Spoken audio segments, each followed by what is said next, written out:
Ljudi moji, dobila sam posao. Mnogi su mi rekli da javim jesam dobila ili nisam. Znači, na razgovoru sam bila ono što jesam. Kad mi je bio rekao, zar je moguće da ljudi su s Balkana, smireni ljudi, ja sam to toliko okrenula na šalu. Znači, nisam glumila nekakvu ljubaznost, nego jednostavno sam pričala i dalje gluposti i bila sam ono što jesam.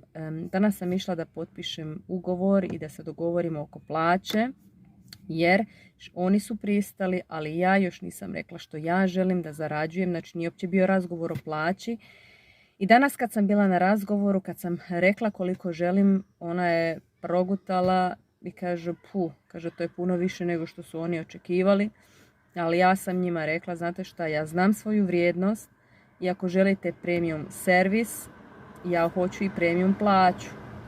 I tu sam za sebe, ljudi moji, ona je prvo rekla ne.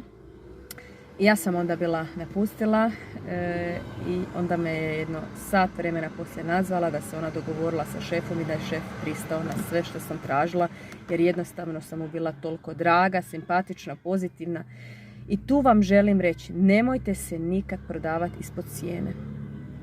Ja sam prije radila za 10 eura, počela kad sam tek došla u Njemačku, počela sam za 6 eura raditi, sada imam skoro, da ne kažem koliko,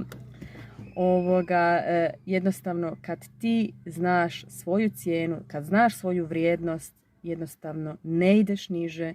Da su oni rekli da ne pristoju, prijavila bi se, tražila bi nove poslove, tražila bi ljude gdje me cijene kao osobu i gdje me isto plate. I to je moj savjet. Ako ideš na neki razgovor i ako se već osjetiš tu dobro, onda znaš da ćete platiti, da ćete cijeniti. Ako ti onaj osjećaj kaže pokušavajte spustiti onda te znači ne vrijede kao čovjek, ne cijenite kao čovjeka.